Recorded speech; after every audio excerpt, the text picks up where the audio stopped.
if you want to get really honest,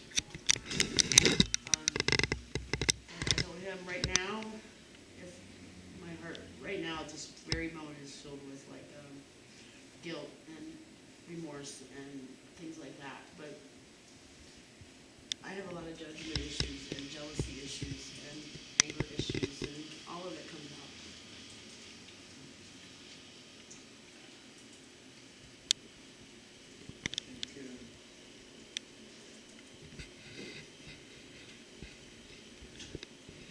I can't say I'm in your shoes,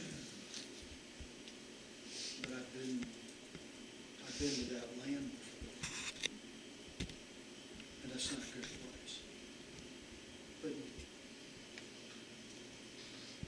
a worse place is that you have all that and you don't know it. That's a worse place, because you are like a freight train that's out of control, and you don't even know it. You know, just having some knowledge. This is a good message for you. This is a good message for you.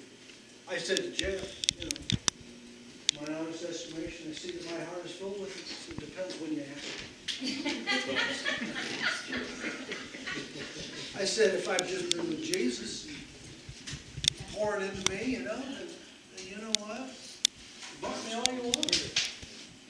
I mean, I've been really connected with him and honest with him, and poured out to him. He's poured into me.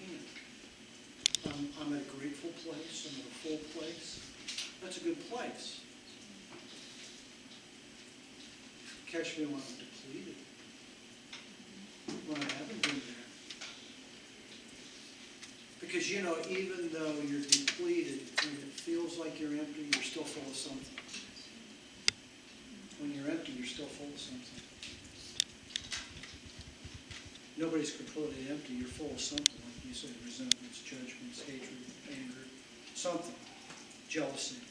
You're full of something still. Everybody's always full of something.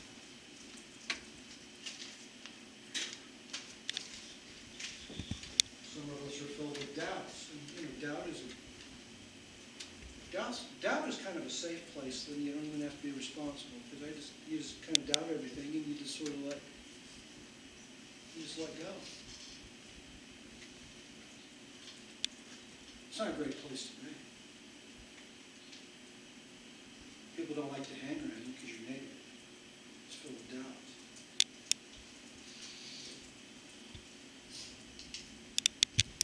Fixing a broken relationship is all about loving and giving from a heart filled with God's compassionate presence. You know, it's amazing how, if you just start loving, people will receive it. All of a sudden, your relationship, it pours into people. A heart filled with the joyous appreciation of all that God can make of us. It needs nothing. It asks for nothing. It just wants to give and give and give until the object of its giving is at a loss to do anything but finally accept that love. And most people are like that. It needs nothing, it asks for nothing. If we could love each other like that, wow! How would your marriage be? How would your relationships be?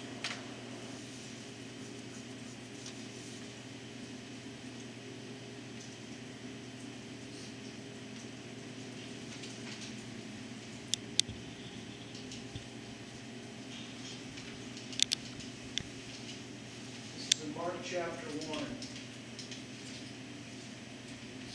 Check out this. This is a day in the life of Jesus. They went to Capernaum, and when the Sabbath came, Jesus went into the synagogue and began to teach. Okay, it was the Sabbath. That's a Saturday. That's when the Jewish people met, was on Saturday. Passover happened on Saturday, and then That's when they ceased from work. Jesus went in and began to teach. How would you like to be in that particular place? Hearing Jesus teach. The people were amazed at his teaching. Things were coming out of his mouth like we've never heard anyone ever say. Because he taught them as one who had authority, not as the teachers of the law. He knew what he was saying. And everybody knew it. And people knew it. The people, it wasn't like arrogant. It was real. Just then a man in their synagogue who was possessed by an impure spirit called out, "What do you want with us, Jesus of Nazareth? Have you come to destroy us? I know who you are, the Holy One of God." I mean, it wasn't just some nice, pretty little church service. Here someone stands up. It's got this evil spirit in them. Speaking out of that evil spirit. "Be quiet," Jesus said sternly. "Come out of him." And the impure spirit shook the man violently and came out of him with a shriek. Whoa! This person just doesn't speak with authority, the Bible, but he has authority over demons. People were also amazed that they asked each other, "What is this? A new teaching and with authority. He even gives orders to impure spirits and they obey him." Guess what? As soon as the church service broke, news about him spread quickly over the whole region of Galilee. I'm talking immediately. Because as soon as they left the synagogue, they went with James and John to the home of Simon and Andrew. Simon's mother-in-law was in bed with a fever, and they immediately told Jesus about her. So he went to her, took her hand, helped her up, the fever left her, and then she began to wait on them. Wow! There was a healing. Someone got an evil spirit cast out of them. He's teaching, ministry is flowing. That evening, after sunset, the people brought to Jesus all the sick and demon-possessed. How many do you think that was?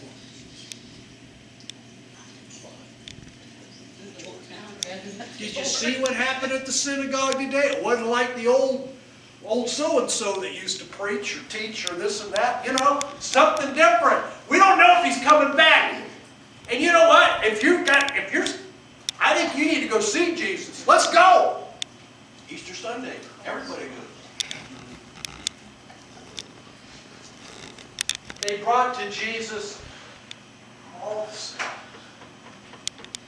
Anybody that had any little thing. Let's go see Jesus. The whole town gathered at the door. How many folk were there, you think? There's the looky-loos, the looky-loos, going around trying to, they ain't there. I don't know.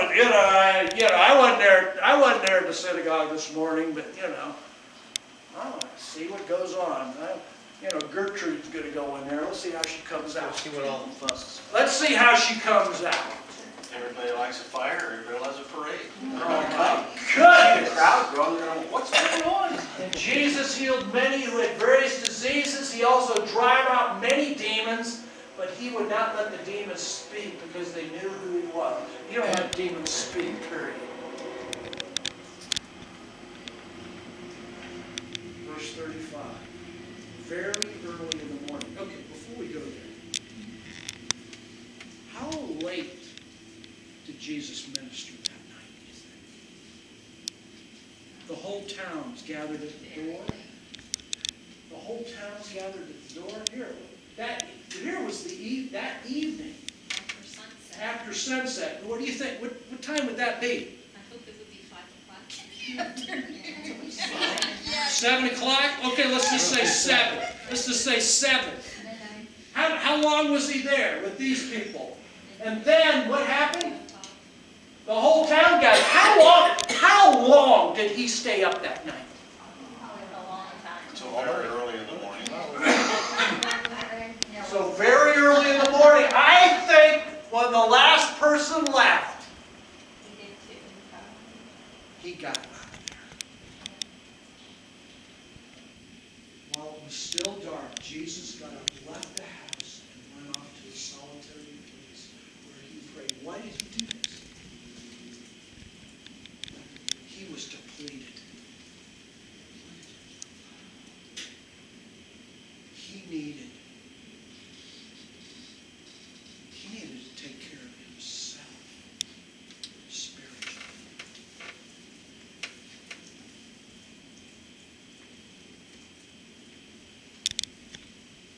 And how many like Simon and his companions went to look for him? And when they found him, they said, "Everyone's looking for you." That's why I left. I mean, what's he gonna say? What's he gonna? That's why I tell it out of here. I turned my cell phone off. Yeah, really. You can't get a hold of me. That's the idea.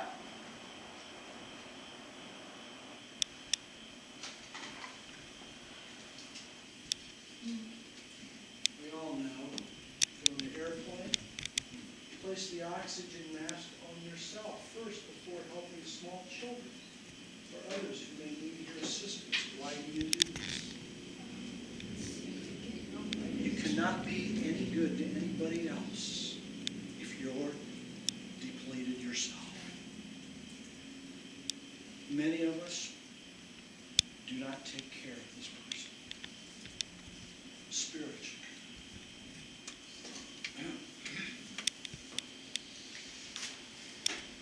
There is love is a choice.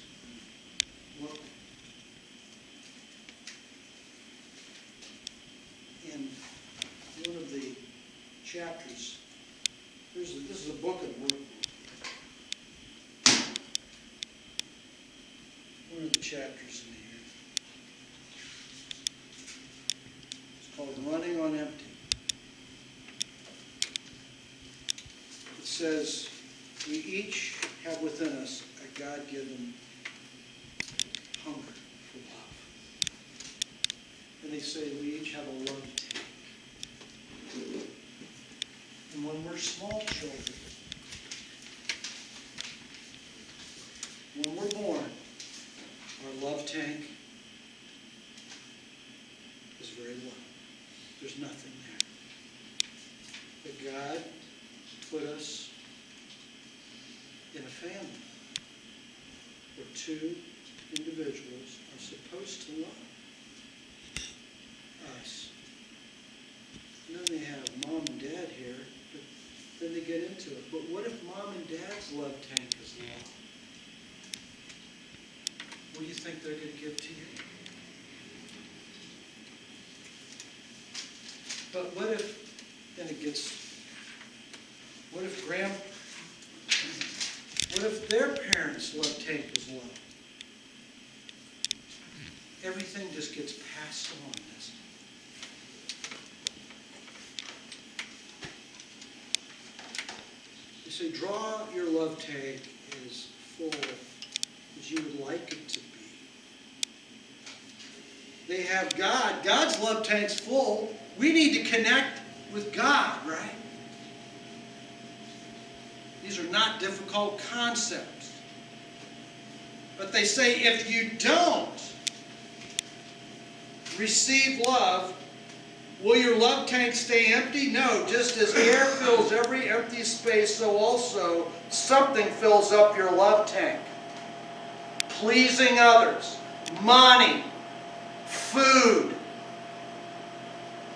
work, academics, sex, perfectionism, addictions, habits.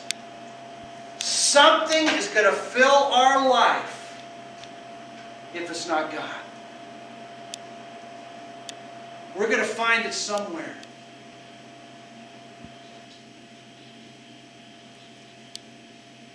And then whatever we're full of, when we get bumped, that's what comes out.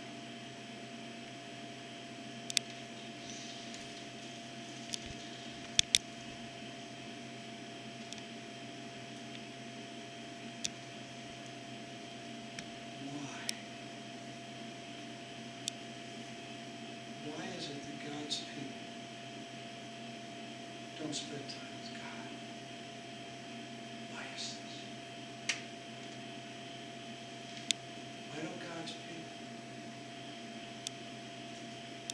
Jesus, the Son of God, the Son of Man, needed to get away to a solitary place. No one else can fill you up. It's not anybody else's.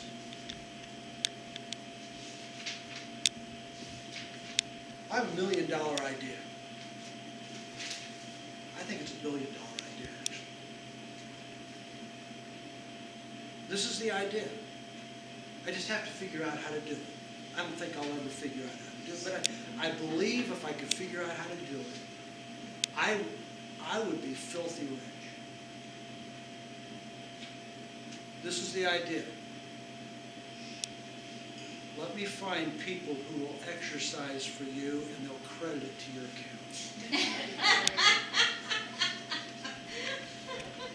I would buy into that. Oh, it would make me filthy rich. Let me find people that will exercise for you and it will be credited to your buy. Like I said, it is a fantastic idea. The problem is that it holds no water.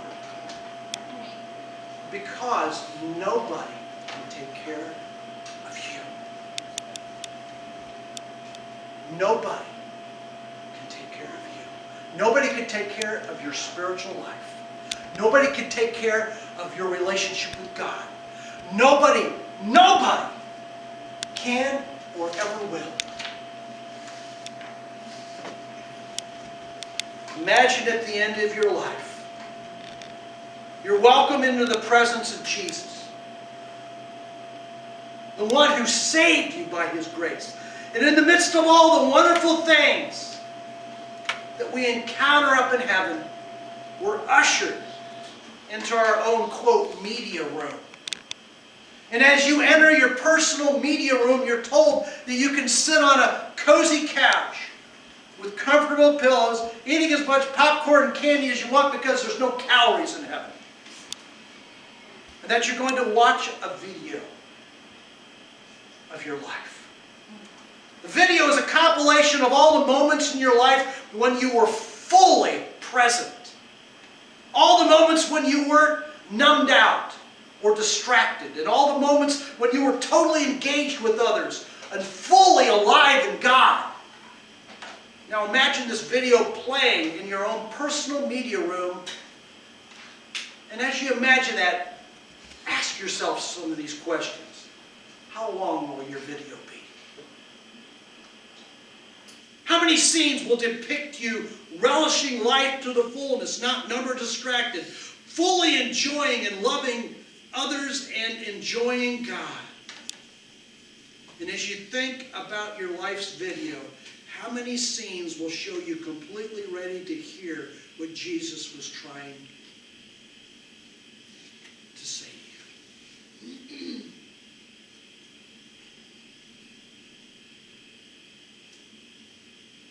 God's going to talks about it in Hebrews chapter 4. We must give an account of our lives to Him. The one thing that we can never get back is the time that we have.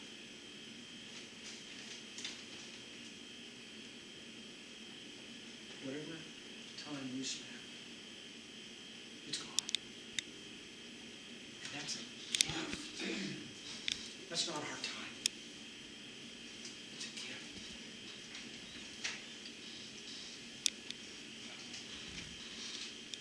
If Jesus needed to connect with God and receive spiritual strength and inspiration, how much more important is it for us mere mortals to do the same?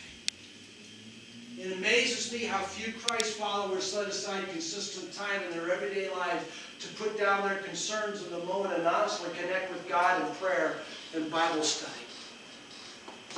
How much better would our lives be if we took the time to connect and receive from God every single day? How much better would the people around us be because of that?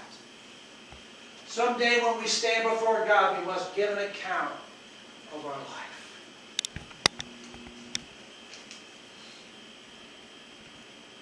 When Jesus heard about John, this is in Matthew. John the Baptist just got beheaded.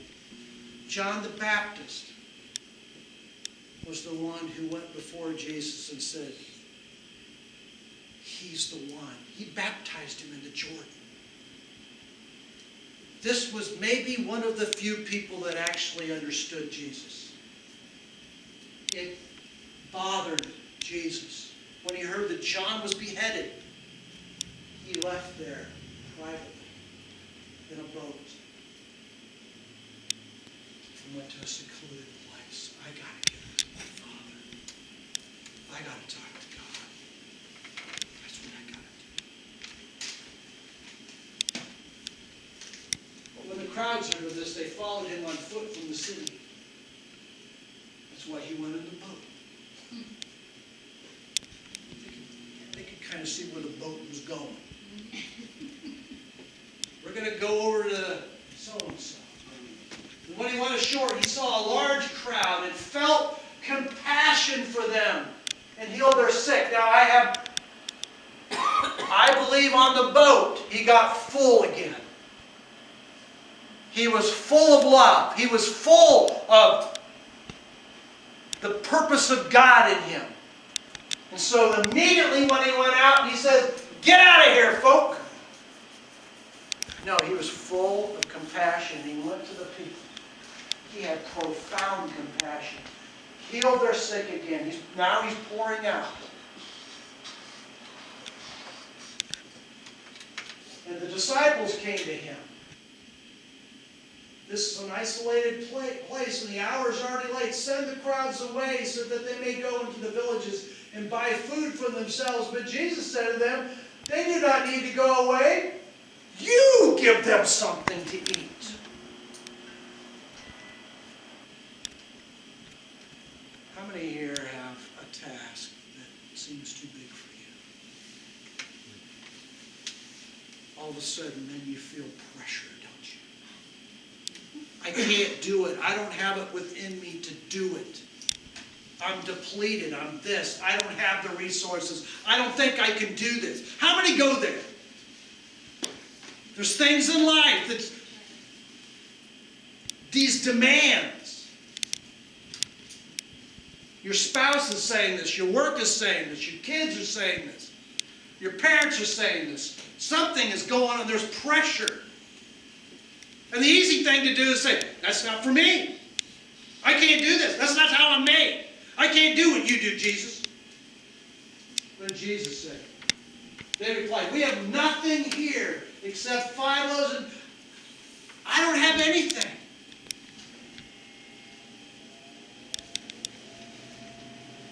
Bring them here to me. What you have, bring to Jesus. Whatever you have, bring it to Jesus. Whatever, little to nothing. He wants you to talk. Say, well, I have a mouth. You're going to have to fill it. I have fingers. You're going to have to tell me what to do. I have feet. You're going to need to tell me where to go. I have a life. You need to tell me how to live. God, how do you want me to live? I have neighbors. You need to tell me how to talk to them. Whatever you have, little becomes much when it's yielded to the touch of the Master's hand. Little! That's all we have. We're small. We're limited. The little we have can become much when it's yielded to the touch of the Master's hand. So he took the 5 loaves and the 2 fish. Looking up towards heaven, he blessed them and broke the loaves. And what did he do? Jesus fed them all. No, he gave it back to the disciples. He's going to say, I'm going to give it back to you, and you need to give out now. Since you're with me, I believe he was just mimicking what the Father did to him. He went to the Father. John's dead. This is happening. I can't go on. The disciples are a mess. Nobody knows what, people are after me all the time. Lord, I don't know what to do. I'm more alone now than I've ever been.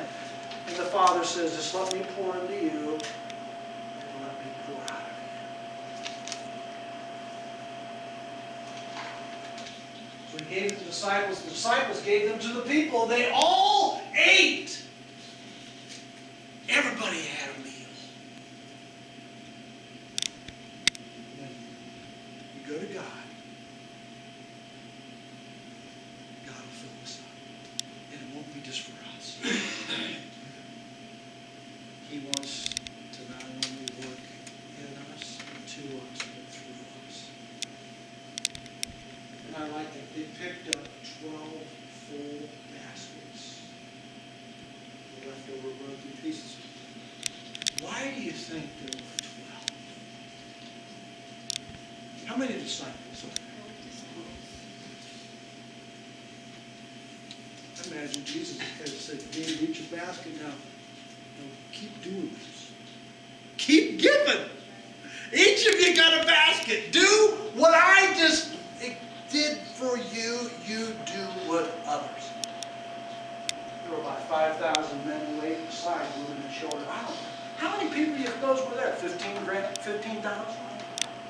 20? 25,000? Just 5,000 men. Not counting men, women, and children.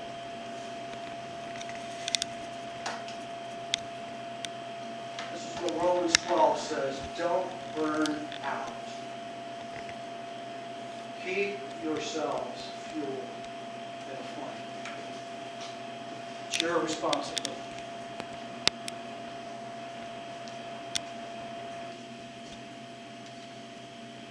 I don't know how to do it. Just go to God as honestly as you can. And it's going to be little by little by little by little by little by little. How does your relationship grow with anybody? Little by little by little. You don't all of a sudden have a great relationship with someone overnight.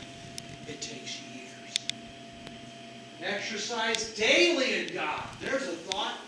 No spiritual flabbiness, please. Workouts in the gymnasium are useful, but a disciplined life in God is far more so. Disciplined life in God. Prayer is a discipline.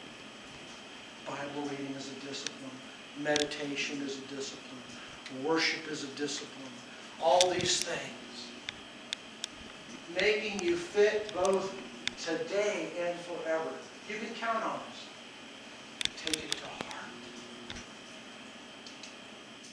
But you, dear friends, you must build up your lives ever more strongly on the foundation of your holy faith. Learning to pray in the power and the strength of the Holy Spirit. That's how we need to connect with God. Connect with God. Stay always within the boundaries where God's love could reach and bless you. Wait patiently for the eternal life that our Lord Jesus Christ in His mercy is going to give you. Build yourselves up. Take care of yourself. But Jesus often withdrew to lonely places and prayed. How? What does often mean?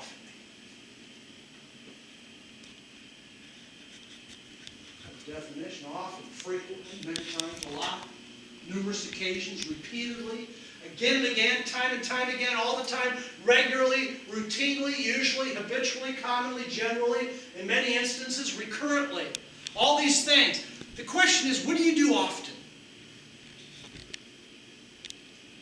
What do you do often? What would life look if you often withdrew to a lonely place, to a quiet place, to a secluded place, and connect with God?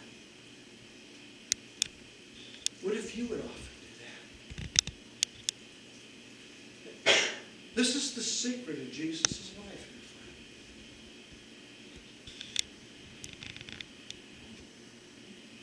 This is connection. It's not. Some of us have it, some of us don't. There's once an occasion I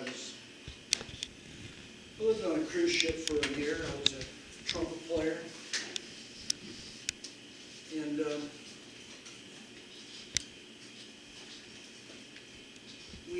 we ate in the, where all the people ate, in the, not in a crew dining room, but we were considered staff and the chef, and we ate where the people ate.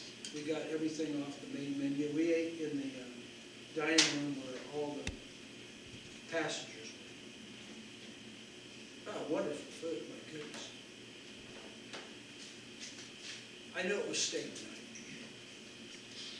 I wanted a good steak, an extra special steak in particular. This was back in the 80s. It was an Italian waiter we had. So I went to him beforehand and had a 20 in my hand. And I shook his hand and I said, I know tonight steak is on the menu among other things. And I want a good steak. He shook his hand like this. He took it, he said, no problem. So there were different people. There were probably about 10 of us on the table. It was a round table. I'd say about 3/4 of us had steaks. He gave everybody different things. It came to be last. Put this steak on mine. Everybody's eyes went right to mine. And they looked at that steak and they looked at me. And I